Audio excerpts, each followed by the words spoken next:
Welcome to This Explainer. Today, we're diving into a deeply relatable psychological mystery. I'm talking about a phenomenon that has probably made you blush out of nowhere in a completely empty room. We're going to map out the very architecture of our own self-awareness by looking closely at a really fascinating concept documented in a recent self-study monograph. It's something literally every single one of us experiences on a near-daily basis. Yet, we rarely stop to actually deconstruct how it all works. I mean, just picture this incredibly ordinary experience. You're rehearsing how a specific action will look before you actually do it. Or maybe you're mentally agonizing over a sentence for a reader who isn't even there. Or have you ever felt that sudden hot flush of embarrassment in an entirely empty space simply because you dropped something or tripped over your own feet? It's kind of hilarious when you step back and think about it, but it begs a really profound question. Who exactly is this third person you're performing for? If the room is completely empty, whose eyes are you actually feeling? Okay, let's dive into this by clearly defining our prime suspect here, the imagined observer. So how exactly does this mechanism work? Well, according to the source material, it relies on two load-bearing psychological mechanics. First up is an externalized locus of appraisal. Think of this as the origin point of the judgment. It's that distinct, heavy feeling of, oh man, what are others going to think?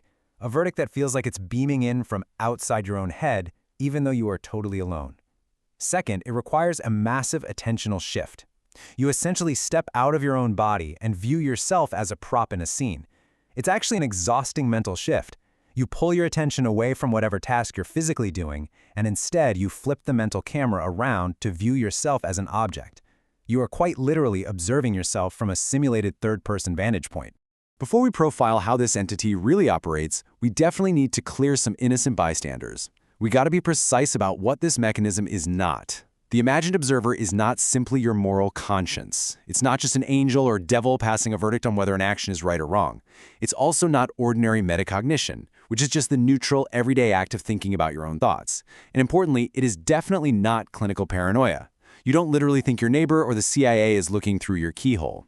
Instead, your brain is just running a generalized, subconscious simulation of an audience. It's an external viewpoint that you construct and occupy without even realizing you're doing it.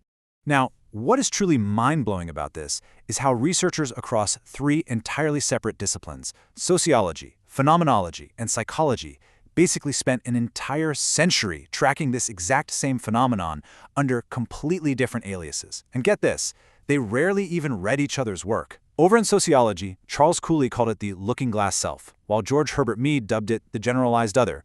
In phenomenology, Jean-Paul Sartre vividly described the look, pointing out that even the mere rustle of leaves could trigger that intense feeling of being seen. And then in psychology, we have Duvall's objective self-awareness and Gilovich's famous spotlight effect, which proves we systematically overestimate how much people are actually noticing us. They were all circling the exact same fundamental human quirk. And this brings us to a slightly eerie realization, brilliantly captured by philosopher Michel Foucault's concept of panopticism. Foucault analyzed the panopticon, a type of prison design where inmates could be watched at any given moment, but they could never verify if a guard was actually in the tower looking at them. Just like the inmates with that central guard tower, we install the watcher so effectively in our own minds that the external world doesn't even need to be looking. Because the threat of being watched feels constant, we completely internalize the gaze. The observer takes up permanent residence in our heads, and the external guard tower can stand completely empty while we just relentlessly police our own behavior. So where does this observer get its unique personality from? Why is it sometimes light and breezy, but other times just incredibly harsh? Well, when we look at early developmental and relational experiences, particularly in environments where recognition or approval was really scarce, we see a distinct transformation happen. Think of a young kid looking over to their parents to see if their drawing is good. If that environment was highly critical, or if approval had to be constantly won and could easily be lost, that neutral witness who simply sees you fast-forwards into a really harsh judge, whose verdict you desperately fear. You've essentially trained this internal observer to act as a judge who might pull the plug on your validation at any moment. But hold on, here is the massive plot twist in our investigation, and it fundamentally flips how we understand the way the imagined observer actually works. Historically, researchers have treated this imagined observer as a single unified master construct, like one big monolith in your mind. But the source text argues that this is entirely wrong. Actually, scratch that, it's worse than wrong. This idea of a frictionless synthesis is a trap. It is a family of different mechanisms working together, not a single unity. So, the crucial point here is that when we really deconstruct this thing, we're actually dealing with three completely distinct mechanisms, all wearing a single disguise. Let's break down exactly how this engine runs. First, we have a universal mechanism, the basic looking-glass operation. This is just how human beings form a sense of self in the first place. We learn who we are by modeling how others react to us. It's automatic. Second, it's an attentional mode. Picture a literal dial inside your brain. You can turn this dial outward to focus entirely on a task you're doing, or you can turn the dial inward, aiming that spotlight onto yourself as an object in the room. And third, it's a motivational bias. This is where it gets really tricky, because this bias pulls us in two completely opposite directions. Sometimes it acts like a magnet. We're trying to approach and court a benefactor to win their approval. But other times, it acts as a shield. We're desperately trying to avoid and flee a perceived threat. Because these three separate gears are turning at the exact same time, trying to find a single, magic fix for the imagined observer is pretty much impossible.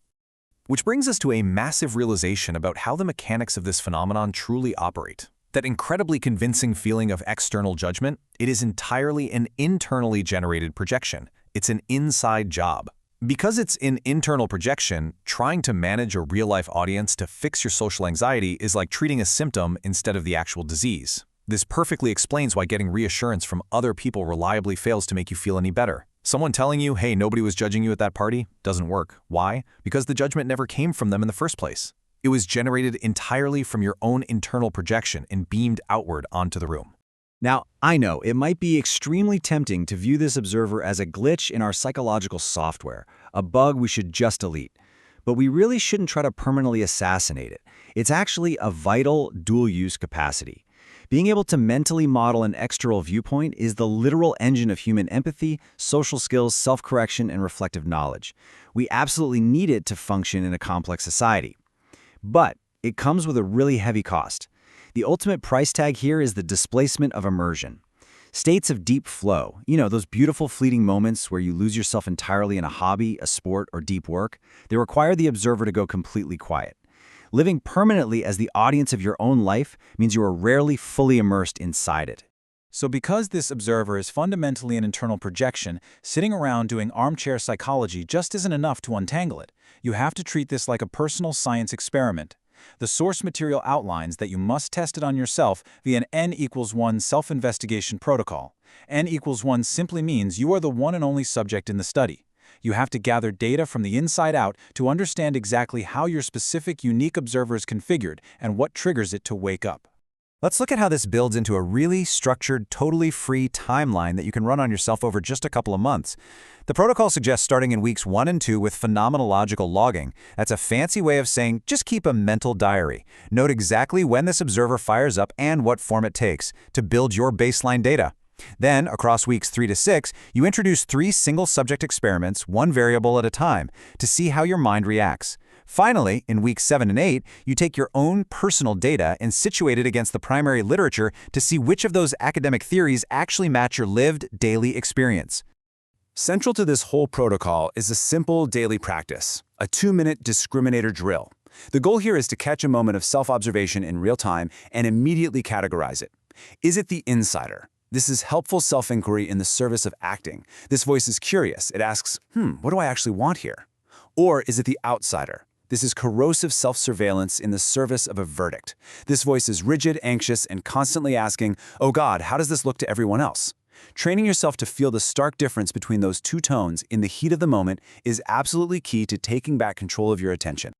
To systematically dismantle this illusion, the protocol gives you 3 active experiments to run during weeks 3 to 6. Experiment 1 is to fact-check the audience. You literally check those imagined verdicts against reality to prove to yourself that your internal spotlight effect is highly miscalibrated. Spoiler alert, nobody's actually staring at you as much as you think. Experiment 2 is to practice the judge-to-witness reframe. When you feel judged, you deliberately re-narrate the observer in your mind. Tell yourself, it is just a camera. It sees, but it does not sentence. And experiment 3, which is perhaps the most important one, self as ground blocks. You actively schedule protected, single-task immersion activities where you enter a flow state. By totally losing yourself in a task, you temporarily close the observer's channels entirely, giving your brain a much-needed, glorious break from the surveillance. As we wrap up this explainer, I really want you to think about how this deeply ingrained mechanism operates in the background of your own daily life. The mental guard tower doesn't have to dictate your actions just because it happens to be standing there. So I want to leave you with this final provocative thought to take into your empty room tonight. Think carefully about it. Who is really watching you right now? And more importantly, are they a witness or a judge?